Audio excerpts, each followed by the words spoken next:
बिस्मिल्लाहिर्रहमानिर्रहीम। सबसे पहले तो मैं आज अपने वज़ीर ख़ुराक जो वज़ीर ख़जाना भी है ज़मर खान साहब की इस काविश का जो आवाम का तो दर्द और गम जो इस गवर्नमेंट ने महसूस किया है और मीडिया के सामने इस हंगामी प्रेस कॉन्फ्रेंस में इसने अपने जज्बात का जो इज़हार किया है, सबसे पहले तो बतौर बलूचिस्तान के शहरी हम इनका शुक्रिया अदा करते हैं। उसके बाद बतौर एक इंडस्ट्रियलिस्ट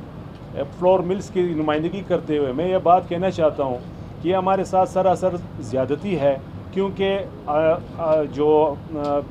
आपकी 18वीं तरमीम है, 18वीं तरमीम में हर सूबा अपनी खुराक का बंदोबस्त खुद करते हैं अपने आवाम का, लेकिन उसमें कहीं ये नहीं लिखा गया है कि आप कौमी शाहराहें बंद करें और दूसरों सूबों में जो गंदम जा रही है वो उसको रोकें, क्योंकि आइन वापस इसको प्रोटेक्ट भी करती है आइन के आर्टिकल 151 के तहत, क्योंकि वो उसकी वायलेशन इसलिए कर रहे हैं कि 18वीं तरमीम के बाद खुराक को हमने पूरा करना है। लेकिन ये सूबे ये भूल गए कि 85% शेयर्स इनके पास पड़े हुए हैं, तो 85% शेयर्स वहाँ पर पड़े हुए हैं, तो वहाँ पर आधा पाकिस्तान जिसके जो रकबे के लिहाज से बलूचिस्तान है वो इससे मुतकाज़ी है कि उसकी डिमांड्स पूरे किए जाएँ। तो ये बारहा हमारे चीफ मिनिस्टर साहब ने भी उसको लेटर लिखा है वज़ीर आज़म साहब को, और हमारे मिनिस्टर साहब वज़ीर आला साहब के पास गए, उन्होंने इस चीज़ को डिमांड किया, बल्कि गुज़श्ता 2 महीने से डिमांड चलता आ रहा है। और उसके बावजूद अगर आज हम इसे बंद गली में हमें ला करके खड़ा किया गया है कि हमारे पास ना अपने रिजर्व्स पड़े हुए हैं, ना वो बाहर से कहीं से गंदम आ रही है, यहाँ की इंडस्ट्री भी सारी बंद होगी। जो हमारे पास कैपेसिटी है,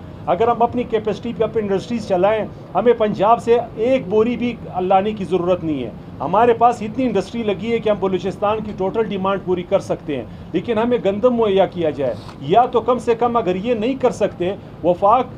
किसी को बाहर से गंदम मंगवाने भी नहीं देती, क्योंकि डॉलर्स का भी इशू वो देख रहे हैं कि कोई भी जो आदमी है प्राइवेट सेक्टर से गंदम इंपोर्ट नहीं कर सकता। जब बाहर से आप इंपोर्ट नहीं कर सकते, सूबे नहीं देना चाहते, वफाक नहीं देना चाहता, तो इस सूबे के 1 करोड़ 23 लाख आबादी कहाँ जाए? तो ये वो चीज़ें जो एक सवालिया निशान है वफाक के किरदार पर। फेडरेशन की इकाइयों को मजबूत करने के लिए यहाँ की महरूमियों को ख़त्म करना ज़रूरी है, और उसके लिए ज़रूरी है कि जो हमारे मिनिस्टर साहब ज़मर खान साहब ने जो रिक्वेस्ट की है प्राइम मिनिस्टर से और वज़ीर आला पंजाब से, उस पर फौरी तौर पर गौर करें और इस सूबे के लिए, सूबे के आवाम के लिए आसानी का सबब बने। और ख़ास तौर पर पास्को इस पोजीशन में है, पास्को इससे पहले भी गुज़श्ता 3.5 साल खैबर पख्तूनख्वा को ये गंदम देते रहे, उसकी आधी जो सब्सिडी थी वो वफाक बर्दाश्त करती रही है। वफाक पहले भी इस तरह कर चुका है, वफाक आज भी गिलगित बल्तिस्तान को जो गंदम दे रही है उसकी सब्सिडी वो खुद बर्दाश्त कर रहे हैं। अगर बलूचिस्तान के पास गंदम नहीं है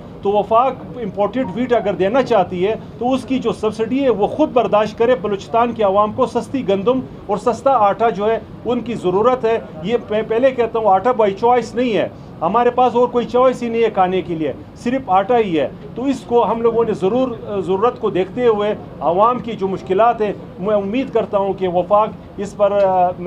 गौर करेगा और फौरी तौर पर इस पर काम देंगे। Thank you.